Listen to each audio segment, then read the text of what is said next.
Hello and welcome back to the Decaf Bubble podcast. My name is Abby and I'm speaking to you today from the shore of the beautiful Loch Ore in the Highlands in Scotland. And I'm here on a trip with three of my oldest, most treasured friends.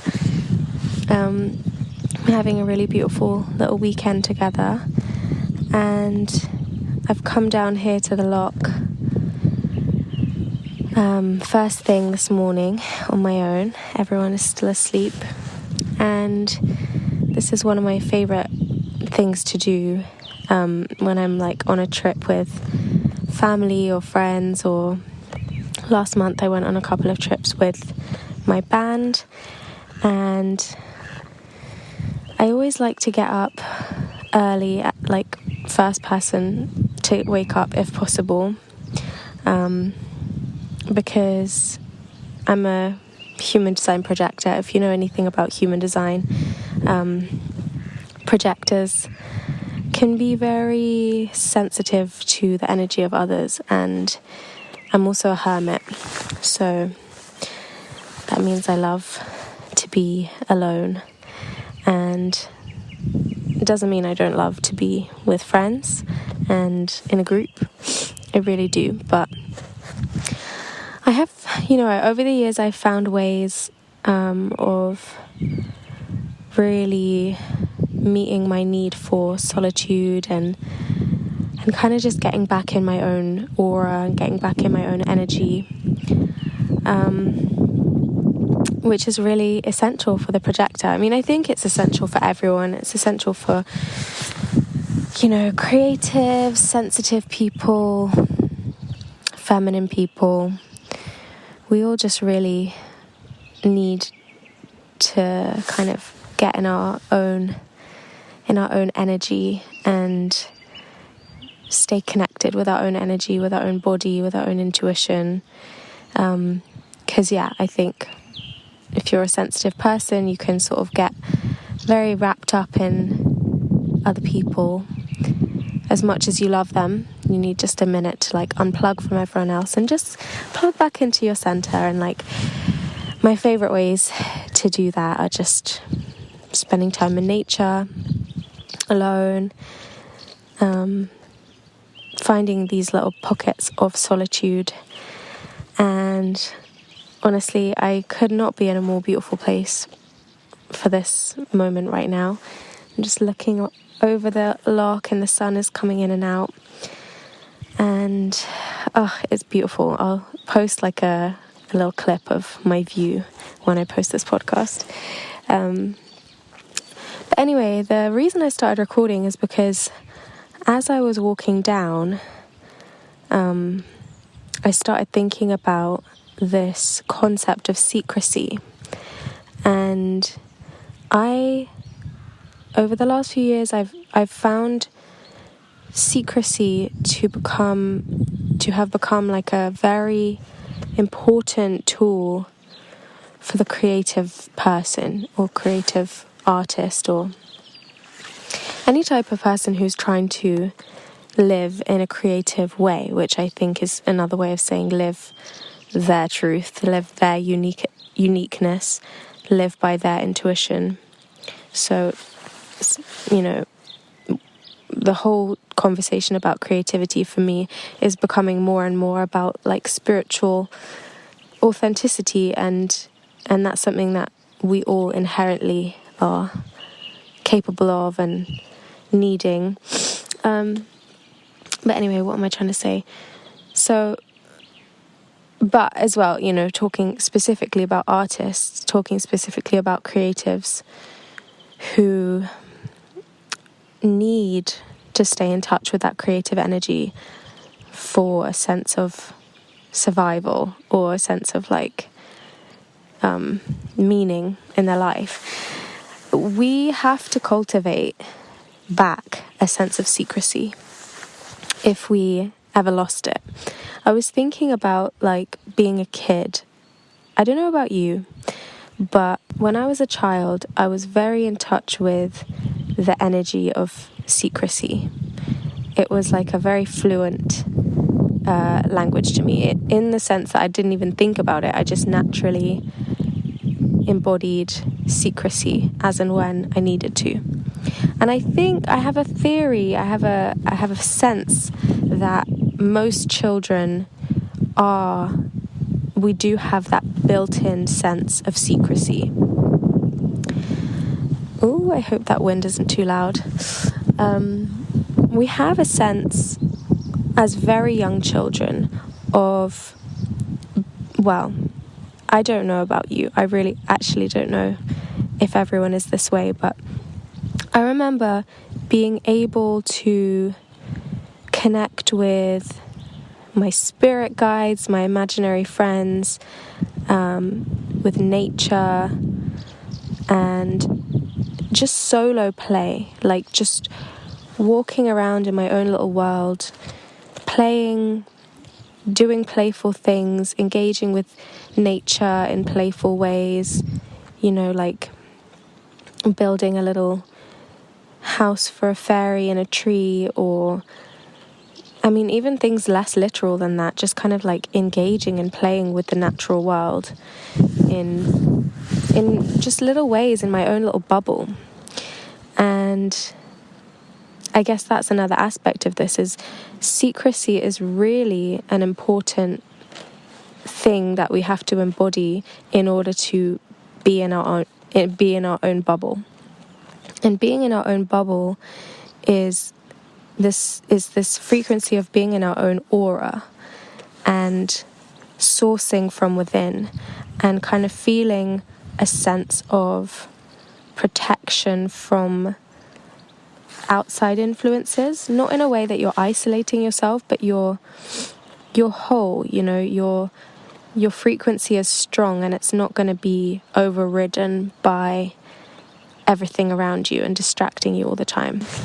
So I think, to come back to secrecy, as little kids, we have this sense of secrecy. We have this sense of this little game that I'm playing is between me and me. I don't need to now go and share back everything I've done and tell my parents and tell my friends like about the stones that I collected and the magical little things that kids do. The bugs I was playing with and creating a house for, or I'm trying to think of like examples that are less literal, but it's really hard to get inside of the mind, of a child. But like, I think you probably know what I'm talking about, this like very free, abstract kind of play. And as a child, we're just so in touch with that. We're so in touch with the kind of like, ooh, I'm just going to go off into my own little imaginary world.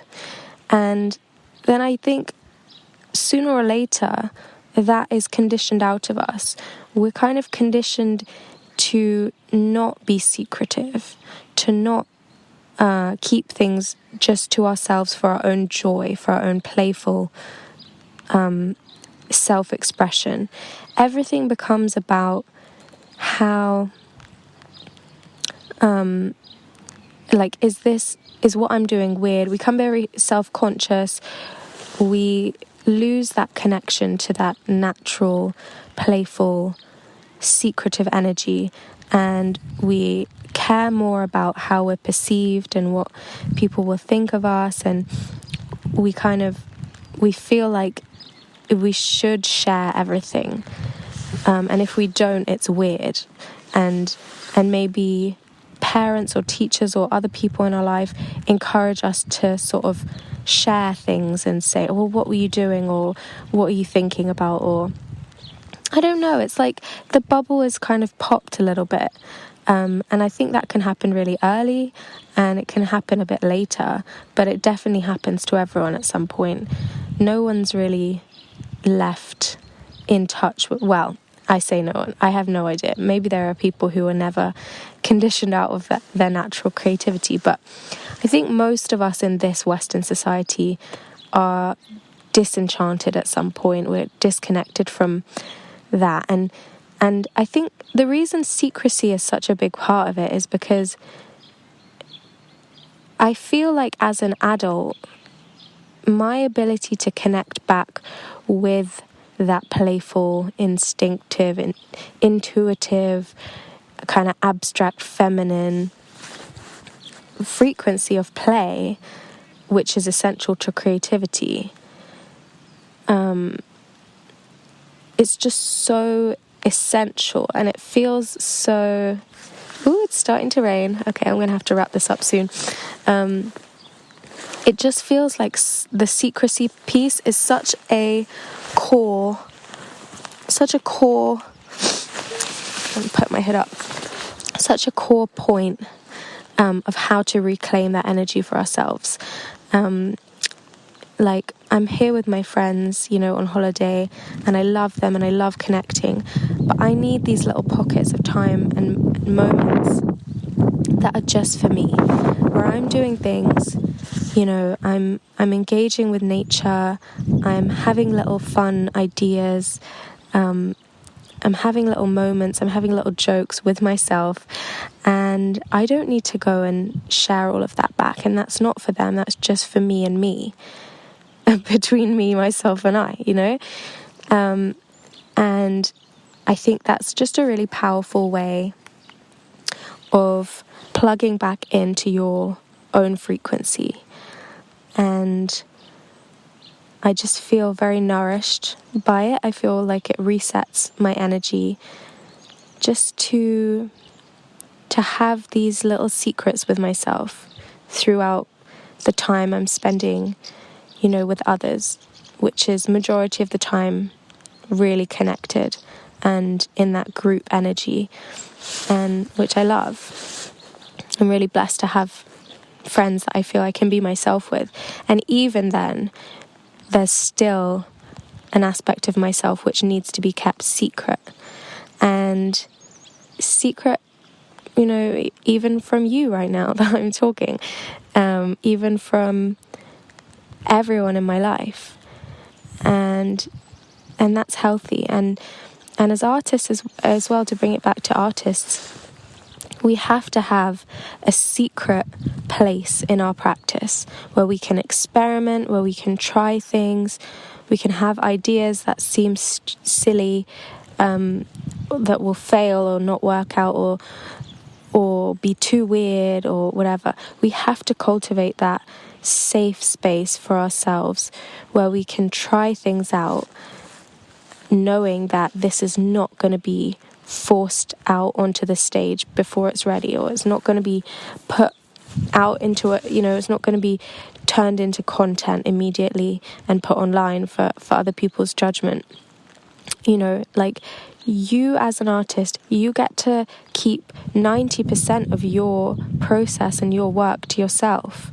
If you want, you can just have that 10% that is for other people, that you share with them, keeping the majority for yourself, if that feels good, if that feels nourishing, and if you're at a stage in your practice where that's necessary. And that's where the cocoon comes in as well. It's like we have to have those times where we go into the cocoon, where we truly shut the outside world completely out, and we just say, this time is for me, this is my rest, this is my recentering, reconnecting, cleansing, just refreshing, and then when we've done that, then we feel this natural joy and this natural urge to connect and share and be generous. But when we don't give ourselves permission for that secrecy, that privacy, that solitude, like both energetically and literally, I think we lose touch with the joy of sharing and the joy of connecting, because we end up being depleted, and we end up feeling lost in other people and distracted by what other people are saying and doing and expecting and needing. So yeah, that's my little message for today. Give yourself permission to take some secrecy, some secret time, where you get to do whatever you want and no one's going to know about it. Like, have some jokes, and sometimes when you're doing something and maybe you think, oh, this is so weird, just say, this is a secret between me and me. And just enjoy that conspiracy, enjoy that feeling of connection that you're having with yourself and witnessing yourself in a completely unique way. Because it really is so fun. I'm not even going to tell you the secret things I've done this weekend. But that's the fun. That's the joy of it. So, yeah, I hope that you connect with my message today. I'm sending you just like through the ethers, I'm sending you this peaceful, beautiful loch energy. And I will speak to you soon. Lots of love.